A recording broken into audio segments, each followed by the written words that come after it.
It's time for the Northwoods Cooking Show.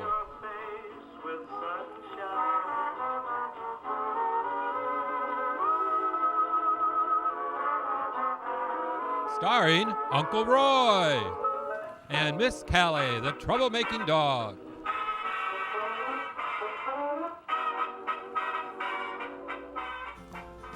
Hello and welcome to Northwoods Cooking Show.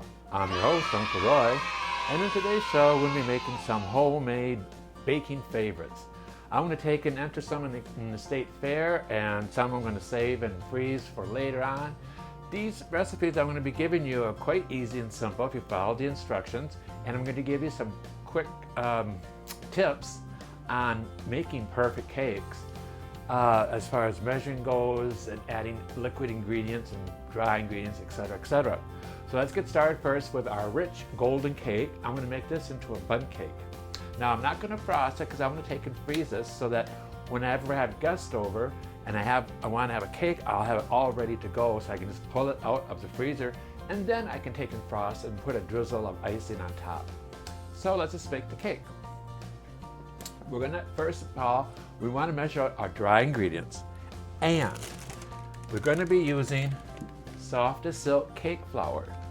Now the reason why is because it makes your cake so much lighter and fluffier and airier if you use cake flour rather than all-purpose flour. Now all-purpose flour can be used, but it just makes your cakes heavier. We want to get a really nice light fluffy cake. So I want to measure this off. You want to make sure you get a level amount. And I'm going to put everything through the strainer first, all my dry ingredients. So I got 1 cup,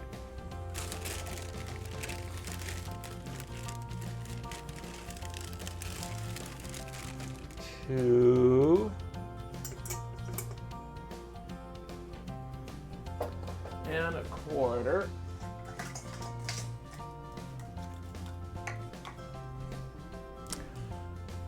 I don't have the wireless microphone, so I got the microphone hooked up to me, so I got to watch.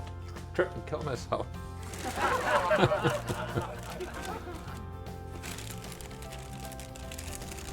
And you can just level this off right inside the bag just by pressing it up against the side. There's 1/4. Now I'm just going to start sifting this in, just so I can get some more room in here, because I got to put in my other ingredients. Now what the sifting does, it aerates the flour so that it's much lighter and fluffier and easier to mix in with your other ingredients, so that you end up with a light, fluffier cake. So it's not all, that's why all-purpose flour is a little heavier. And then we're going to be putting in 1.5 cups of white sugar, and 1,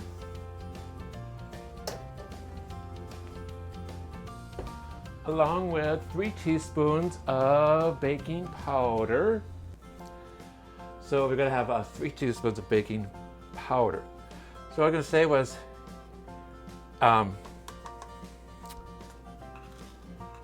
just like at Christmas time, if you don't use your baking powder and soda that often, which I do, I always take and buy a new can or box before you start your baking, so that you have fresh product to work with. That's very important, that fresh product. Then we're going to have a teaspoon of kosher salt. Always got that kosher salt.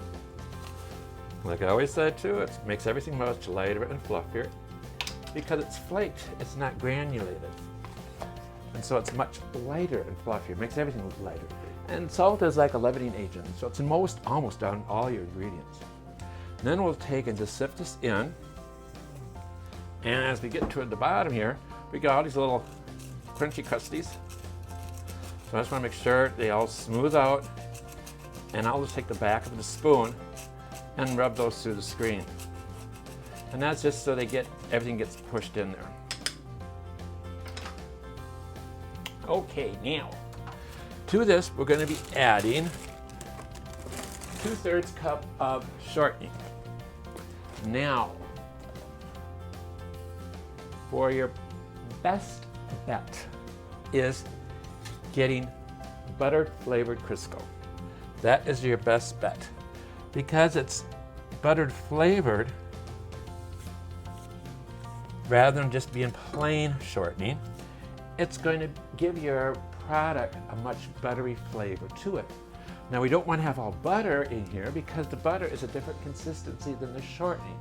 But we have buttered flavored Crisco, so we can still have that butter flavor to our cake. Now this is at room temperature also. Ooh, careful, careful. So you want to make sure that all your ingredients you want to have at room temperature, because everything is going to make everything go lighter and fluffier. Now if it's extremely hot outside and humidity is crazy, then you can just use your eggs and milk right out of the refrigerator. But if it's just normal temperature, whatever, then we just want to take and do it this way. Then I'm going to put on my beater, because we're going to beat this up for a full 2 minutes.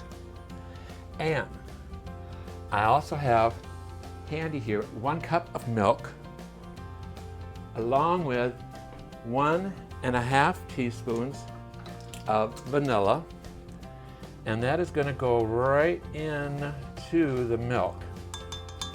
And this is going to help mix together so it's more thoroughly blended and it doesn't get stuck in one spot of your cake or something.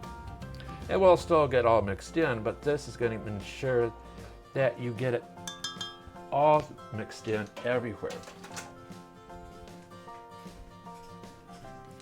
So I got the vanilla in the milk, and I'm going to pour in about 2/3 of this. And just save a third for later. And I'm going to start out this on low so we don't, lie up all over the place. And then I'll change it to medium here. And now, the best thing to do, rather than just guessing, is set your timer. I'm going to set that for 2 minutes. Now I can put this up, increase the speed. So that you get a full 2 minutes of mixing. Now if we stop and scrape the bowl from time to time, that's fine. But just remember where you ended on that timing, and then restart your timer again after you get done scraping, because you want to have exactly at least 2 full minutes of the mixing, and then we'll be right back. Okay, now this is our batter. You can see it's still thick, but it's all creamy. It's all well blended. Now to this we're going to take and add the rest of our milk, and along with 3 eggs. And I just happen to have my eggs in the cupboard here. Like I said, I want them at room temperature so that they're not cold. And we'll just put this in one at a time. And then I'm going to take and scrape the bowl again, because now we got all this thick cake batter on the sides of the bowl. And we want to get that mixed in with our milk and eggs. So now you're really going to have to scrape the bowl. And again, this is going to be mixed for another 2 minutes.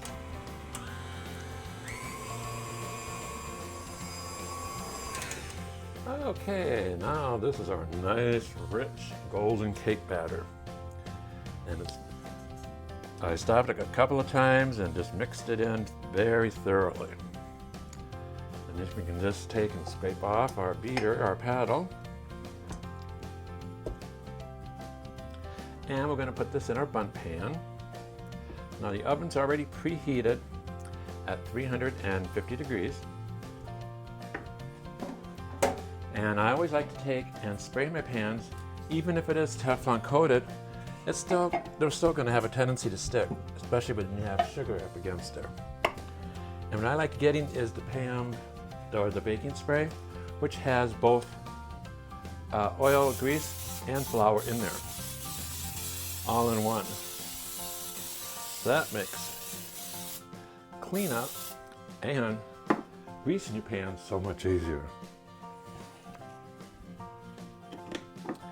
And then we'll just pour this batter into our Bundt pan. And make sure too that you spray the inside center of the pan, the stem, because it's always so easy to forget that. I've done it millions of times. And then your cake sticks to the center and it doesn't come out and it rips it apart. You can see by all this beating how fluffy this batter is and how full it gets inside your pan. Now the predominant rule of thumb is you don't want more than your container to contain 2/3 of batter. If it's fuller than that, your cake's going to overflow in your oven, and then you're going to have a big mess. So you want to make sure you have your right pan size for the right amount of batter that you're making. Now, if you didn't want to do a bundt, you can put this into 2 9-inch pans, and that would work out just fine too. I'm just smoothing this around, and then I like just to do a little tapping. It helps release any air bubbles that's in there, and it helps to make the batter more smooth.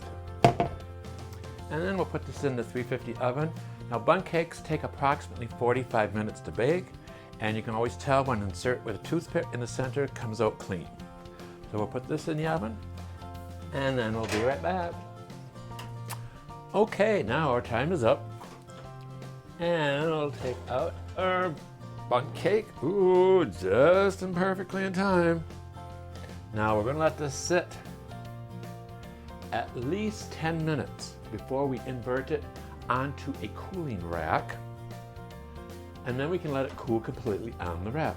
Now you don't want to take and invert this too soon, because otherwise it's going to stick and it's not going to come out easily. And if you let it sit too long, it's going to stick completely to the pan and you won't be able to get it out, because of all the sugar that's in the batter will cling to the side of your pan. So just, you can even set the timer if you need to, for at least 10 minutes. And then we'll invert this and let it sit and cool completely.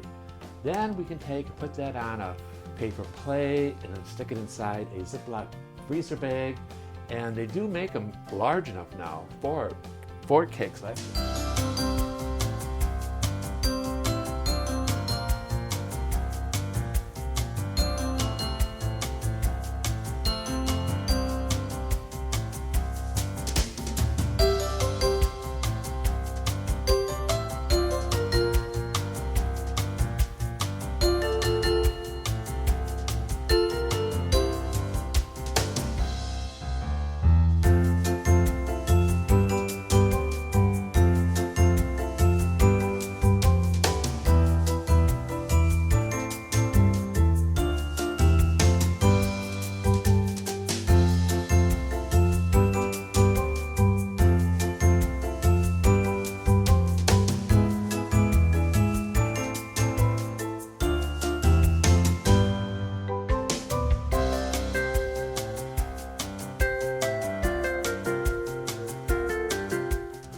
Okay, welcome back to the show. Now we're going to be going on to my next Bundt cake. This is also going to be unfrosted. Like I said, I just want these left unfrosted so that I can freeze them and then take them out whenever I need them, and I'll have cake already available. Unfreeze it, let it thaw, and then I can frost it. So you can simply frost it with just a nice drizzle icing to go around the edges of it. Now the rich golden cake turned out just beautiful, and it cooled down completely. Now I got that in the bag in the freezer. Now for the Creole red velvet devil's food cake.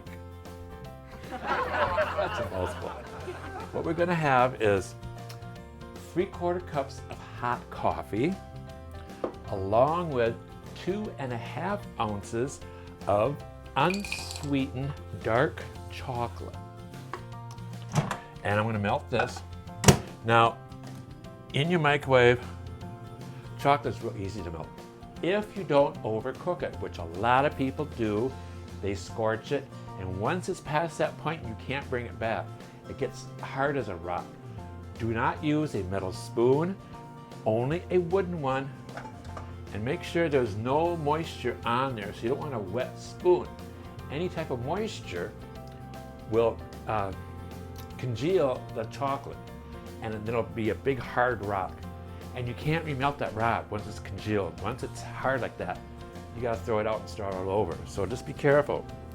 What I do, when melting chocolate, put it for 2 minutes on your microwave. Then take it out, and it might look like it's not even melted because you might, if you have chips or chunks, those still gonna remain whole looking. Take your dry wooden spoon then and mix it up, and you'll see that it's melted. It just doesn't look like it. You know, it stays, it keeps its shape. Then continue stirring until it's melted. And take a look at it again. If you see small pieces of chocolate in it that are not melted, pop it back in the microwave, but only do 15 seconds. And keep doing that until it's completely melted. I usually get it all melted in the first 2 minutes. So not to worry, just stir it. The heat from the other chocolate will melt it eventually. So see how that looks? It looks like big chunks of there. But now we'll take, and it's all melted. So just stir this around until all the chunks are completely melted. And like I said, if they don't melt, you can always pop it back in for 15 seconds. Then we'll put this in with our hot coffee. Stir that up so it's all melted. Now see, chocolate in the coffee will take and congeal if the coffee is cold. So you don't want to have room temperature coffee. You want to make sure that you heat that up and you have hot coffee, because the hot coffee and hot chocolate will melt together. If the coffee's not hot enough, your chocolate's going to congeal and you get big old chunks in there. So now we have mocha coffee. Okay, set this aside. Now for our batter. Again, we're going to do the dry sieve, and for this we're going to be using the soft silk cake flour again. 2 3/8 cup. What's a 3/8 cup? It's a 1/4 cup plus 2 tablespoons, or 1/2 cup minus 2 tablespoons. I don't mean to confuse you, but that's just the way the measurement is. You don't want to have the exact 1.5 or 1/4, because then it'd be too short or too much. 2, 1, that's 2 cups.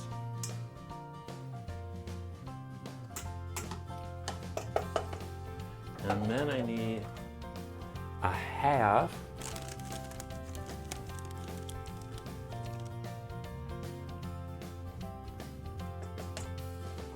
minus 2 tablespoons. So I'm just going to take and just sift this first. Little lumps I'll just take out. And then I'll take out 2 tablespoons of the pre-sifted flour.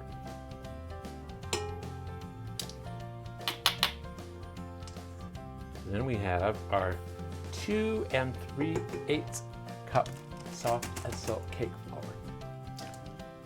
I know it sounds complicated, but it's not. It's just odd measurements, but they're easy to accomplish. Very easy. But then we're going to have that light and fluffy cake. 1 7/8 cup white sugar. Another odd measurement. 1 7/8. So what's the 7/8? What that is, 2 cups minus 2 tablespoons.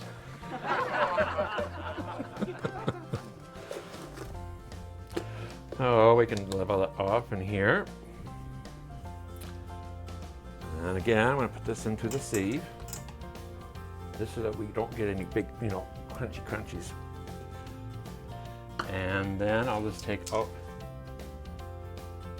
2 tablespoons.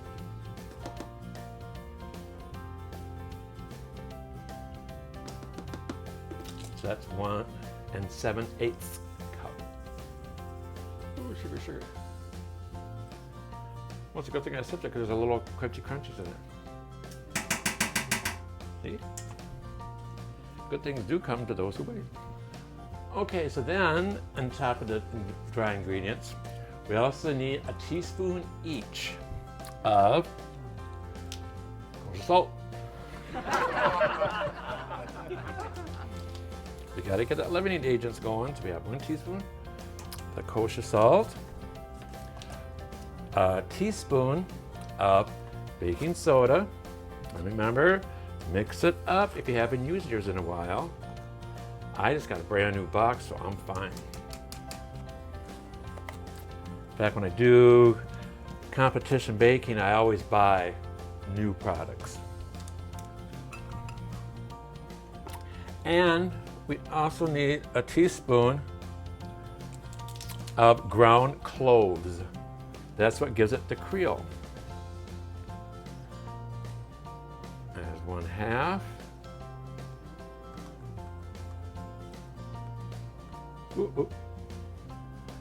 And 1 teaspoon. And then we'll set this in there too. I'm just going to take a wire whisk just to mix these up slightly.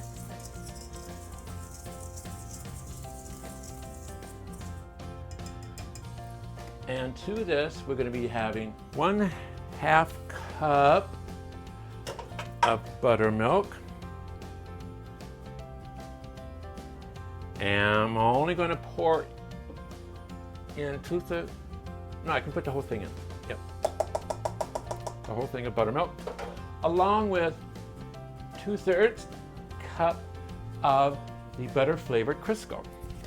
You can use regular shortening if you want, but use the butter flavor so that we have a more buttery flavored product. Make a nice moister cake, more richer in flavor by having the butter flavor rather than just plain Crisco. You can use the other if you want to. Then we'll just take and beat these together for approximately 2 minutes again. And if you scrape the bowl, remember to add that timing of scraping down to your mix so that you get a full 2 minutes of mixing. And then we'll be right back. Okay, now we got this all mixed. Now this is a really, really thick consistency right now. You can see it's almost like a cookie dough.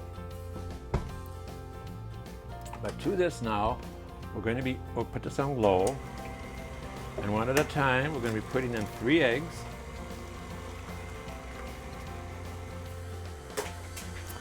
And then we have our chocolate mixture. And to that chocolate mixture, I'm going to be adding 1 teaspoon of red food coloring. And this is what's going to make it the red velvet. What you can do is any chocolate cake that you want to make and turn it into red velvet, just simply add 1 teaspoon of liquid red food coloring to your cake batter. And that'll give you a red velvet cake.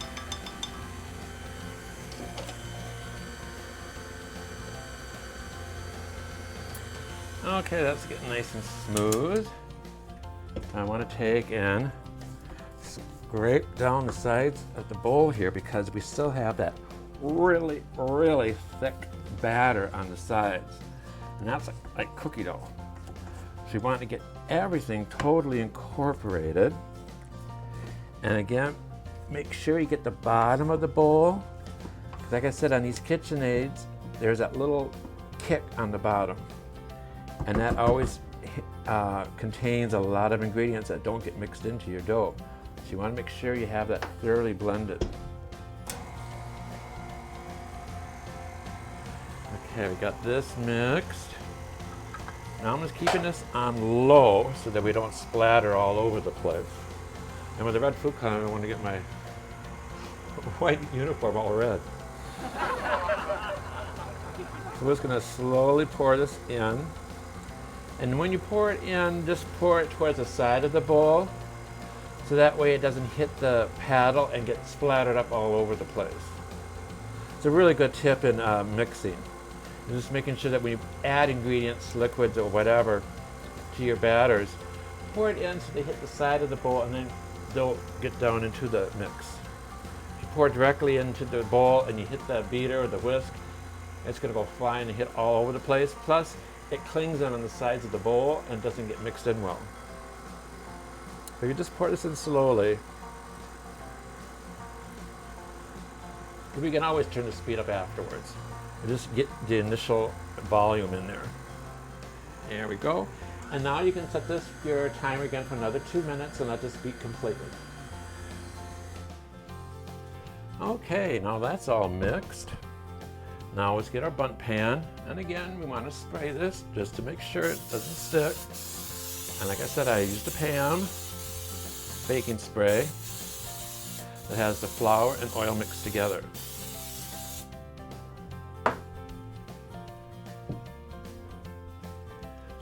And grab the batter here.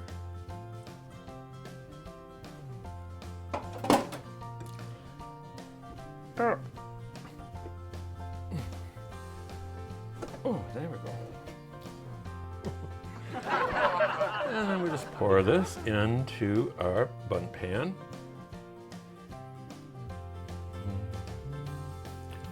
And again, we'll just take and smooth this around, just to try to get an even distribution all around the sides. And then tap lightly on the countertop.